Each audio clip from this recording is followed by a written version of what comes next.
ter a palavra é o Grupo Parlamentar do Bloco de Esquerda. Senhora Deputada Catarina Martins, faz favor.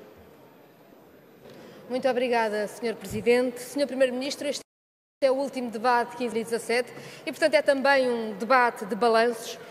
Este foi um ano marcado pela tragédia dos fogos e não esquecemos a enorme responsabilidade que temos para com as vítimas e para com o futuro.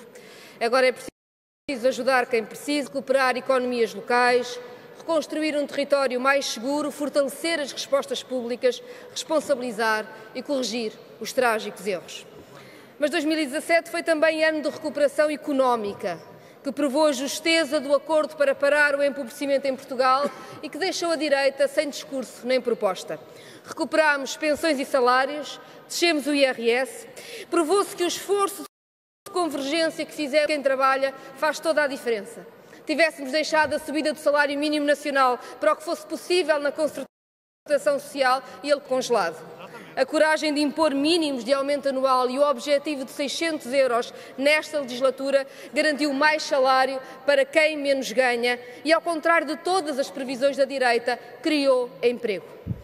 Precisamos agora de aprender com o que correu bem e com o que correu mal. Muito está por fazer num país de baixos salários, precariedade, pobreza e de serviços públicos ainda muito degradados pelos anos de austeridade da direita.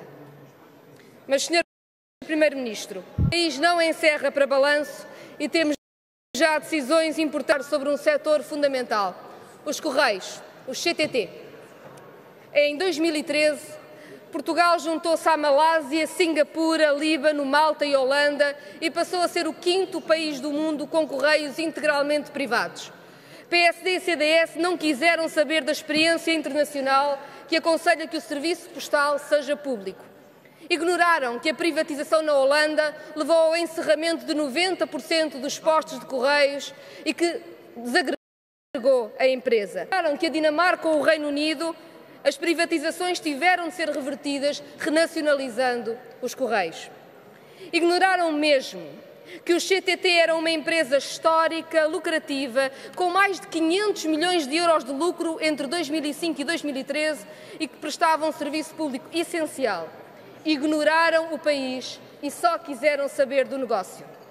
Antes da privatização, para assegurar que o negócio era mesmo muito apetitoso, encerraram mais de 200 estações e postos de correio, reduziram em mais de 1000 o número de trabalhadores, aumentaram os preços, garantiram a exclusividade da venda de certificados do aforro do Estado e ainda uma licença bancária. Os 70% vendidos, entre os quais a Goldman Sachs, Deutsche Bank e o Unicredit, só tiveram a empresa durante 25 dias de 2013, mas com direito a uma generosa distribuição de dividendos. Houve um movimento especulativo na Bolsa e ainda antes do final de 2014, o que estes acionistas tinham comprado por 580 milhões já valia 820 milhões. Tiraram o seu e hoje já nenhum é acionista do CTT. Entretanto, PSD e CDS vendiam os 30% que restavam do CTT no Estado por menos 340 milhões de euros do que o valor de mercado, preço de amigo. Quem soube fazer negócio, como a Goldman Sachs, fez dinheiro depressa. Sob paciência, vem aí o tombo na Bolsa e os CTT em risco de desaparecerem.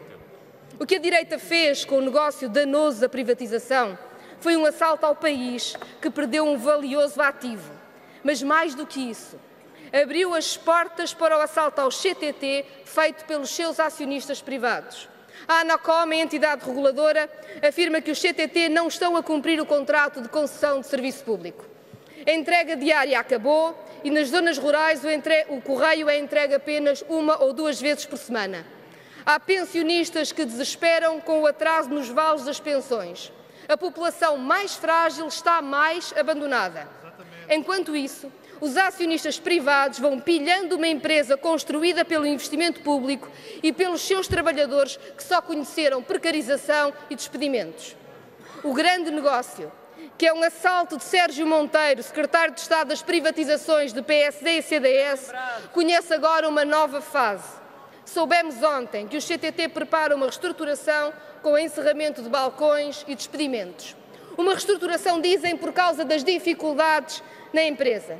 Mas se a empresa estava em dificuldades, como é que em 2013 entregaram aos acionistas 98% dos lucros? E em 2014, 90%. Em 2015, 97%. Se a empresa está em dificuldades, como é que em 2016 deu 70 milhões de euros aos acionistas, mais 8 milhões do que os seus próprios lucros, até as reservas da empresa? Portugal não pode permitir esta destruição e pilhagem do CTT. É necessário impedir os despedimentos e recuperar o serviço de correios para a esfera pública. Sr. Primeiro-Ministro, irá o Governo o processo de reestruturação? Este processo precisa de autorização e tal. E, em segundo lugar, irá o Governo recuperar para a esfera pública o serviço dos correios, protegendo trabalhadores e protegendo as populações? Portugal precisa mesmo dos... Obrigado, Sra. Deputada. Para responder, tem a palavra o Sr.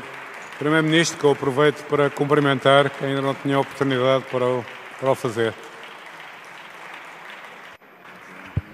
Muito obrigado, Sr. Primeiro-Ministro. Muito obrigado, Sra. Deputada, Sr. Primeiro-Ministro. Sr. Presidente da Assembleia da República. Muito obrigado. Não é que não estivesse bem entregue, mas... Muito obrigado, Sra. Deputada Catarina Martins. Em primeiro lugar, de facto, este ano foi um ano que teve duas faces. Teve a face da tragédia, que não podemos ignorar, e a face onde temos de responder àquilo que é o luto das famílias, que é a reparação dos danos sofridos nas habitações, da reconstrução das empresas, da reconstrução da capacidade produtiva do mundo rural, mas também onde nos temos de concentrar de fazer aquilo inadiável nos desafios de médio e longo prazo, a revitalização do interior e o reordenamento da nossa floresta.